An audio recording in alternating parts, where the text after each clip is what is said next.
I wanted the sweet release of the Carolina Panthers playoff chances. I wanted to be let go of this pain. I'm going to be straight up with you. And Victoria, you're the big Panthers fan, obviously. Unfortunately. And Dimitri, you and I, we are dear friends with Lauren Brownlow. That's right. The sad Panthers fan who was brought back into the fold because it was like, oh, well, I mean, somebody's got to win the NFC South, sure, right? So the Panthers, for lack of a better term, laid an egg. It was like they were punishing us for paying attention. Between the Panthers and the Steelers, and I really think the showcase was that opening drive of the third quarter. Yeah. 21 plays, what was it, over 11 minutes, almost 12 minutes, and none of them were particularly impressive. It just kept going. Mm-hmm. The Panthers enter this week no different than last week, though, thanks to the Tampa Bay Buccaneers losing to the Cincinnati Bengals.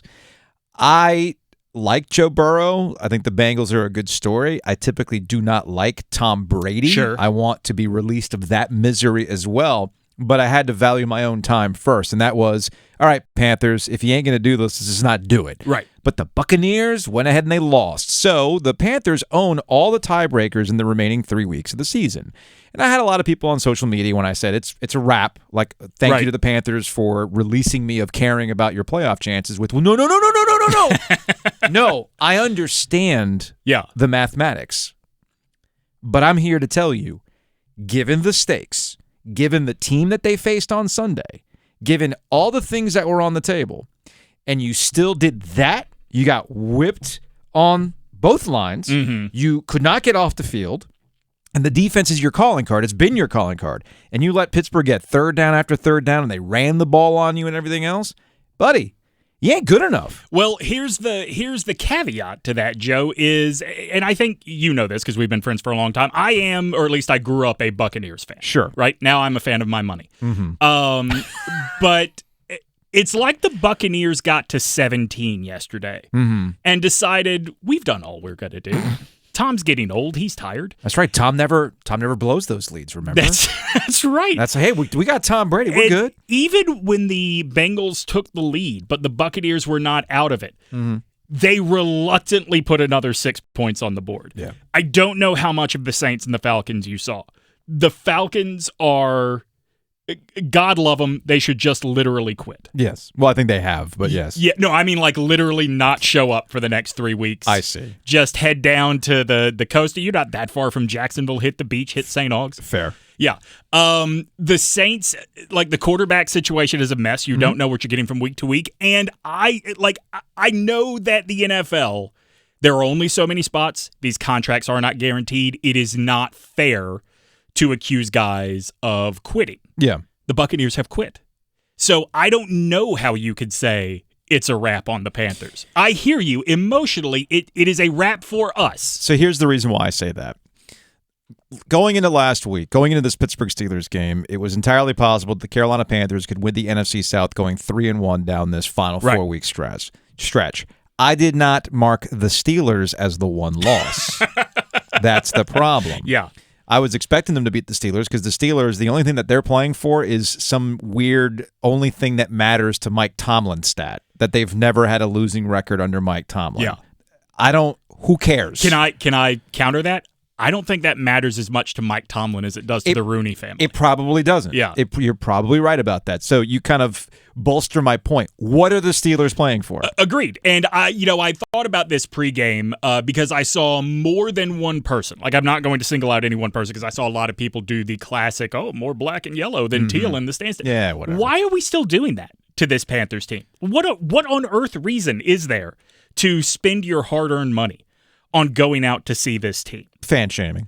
Yeah. Oh, yeah, exactly. I mean, that's all it is. That's all it is. It's. I mean, the Carolina Hurricanes dealt with that for the longest time when they went 10 years without the playoffs. Yeah, I mean, why are you fan shaming? Like, you don't owe the team anything. This is everywhere south of D.C. goes through this all the time. It's a college mentality. Absolutely. That's why. You're supposed to ride for your college through thick and thin. You owe them much. No, you don't. Yeah. You really don't. I mean, heck, we've talked about that a little bit with NC State basketball this season. I don't expect people to be at PNC Arena this year. Why should they be at PNC Arena if it's going to be more of the same? That's how you protest. That's how you make it known that you don't like something. Absolutely. So it's all good. And I think if you are a Panthers fan right now, you are looking at where you are, and obviously, look, for years we have made this point using the quarterback situation, Sure. but it is the easiest way to make this point. You look at where the Panthers have been and where you can reasonably think they may be going. Mm-hmm.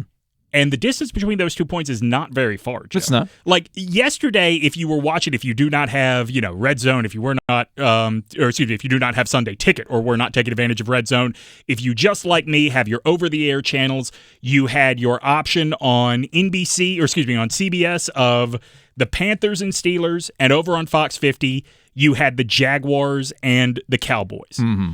The Jaguars and the Panthers came into these games with the exact same record. I would rather be paying attention to the Jaguars right now than the Panthers. I know that is a hard luck fan base.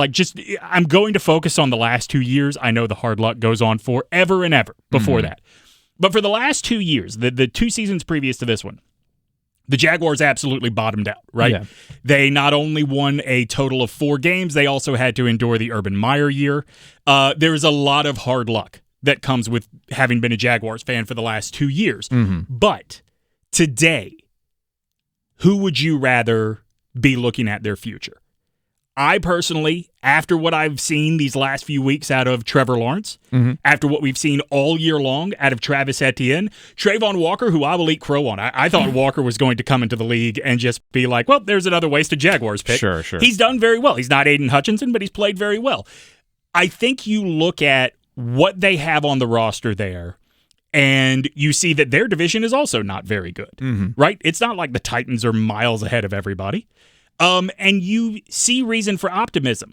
The Panthers, and in particular Dave Tepper, since he took over as the owner of this team, has been so adamant that they not be the worst, that they are forever stuck in mid. I mean, this is a year where if you had bottomed out, there is one of those Trevor Lawrence. I think there are 2 of those Trevor Lawrence type quarterbacks at the top of the draft. I don't know about that, but okay. I mean, I'm a believer in both Bryce Young and C.J. Stroud. You mean just like the quarterback class from 2 years ago that people hyped as the greatest quarterback class of all time, and how's that all shaking out? It's been 2 years. Which is included Trevor Lawrence, obviously. Yeah. And he got the freebie because he had to be coached by Urban Meyer in year 1, which is the greatest thing that could have happened to Trevor Lawrence.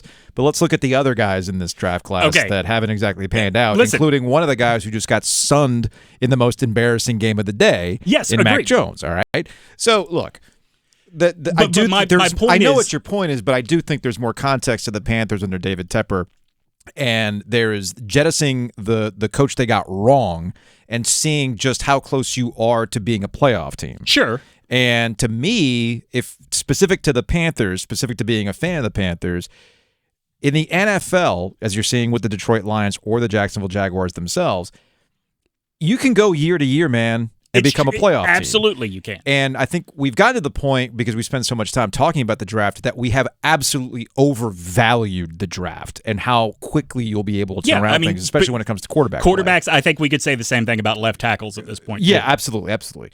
So my thing with the Panthers and why I was just ready to call it. Let me rewind. The Panthers are a bad example to use right now for a variety of reasons in comparison to the Jaguars, and whether or not you want to bottom out or plug away to see if you can just get to the playoffs and muddle through. The Panthers are being coached by somebody who's literally coaching for his job or for the job. Yeah. And you also know that players are never going to quit, even though I know you feel that the Tampa Bay Buccaneers have quit. I feel that Wilkes is on the job. He's doing the on-the-job interview, and that clearly there's more stakes here. And I'd like to see, and this is my own selfish thing, I would love to see Wilkes put Tepper in a position where he has to go to the podium and explain why he didn't hire Wilkes, given the circumstances. Okay, when does he plan on starting to do that? In what sense? It's Steve Wilkes. When does he? Well, that's the issue. Yeah. Like, I thought after back-to-back wins, including a tough road win at Seattle, that hey, Wilkes is actually going to do this. Wilkes is going to drag a deconstructed Panthers squad that was left for nothing. Right. And he's going to drag them to win the worst division in football, which there is something to be said for that, all right? And they were going to host a freaking playoff game, potentially against the Cowboys of all things, right? Which would be hilarious.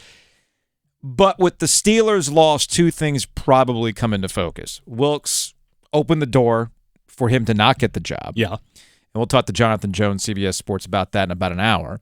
And then by losing to the Steelers, you've shown to me that you are not ready for the stakes of what it takes. Because you're counting on the Tampa Bay Buccaneers losing to a terrible Cardinals team with no Kyler Murray? Sounds right. That's what I'm banking on right now? Yeah. And that the Falcons are also going to just, they're going to they're going to lose to the Falcons? Is that what you're telling me? The Buccaneers are going to lose to the Falcons. That's what you're telling me. So that's the problem. Yeah. So you can tell me, 3-1 was fine. 3-1 was fine.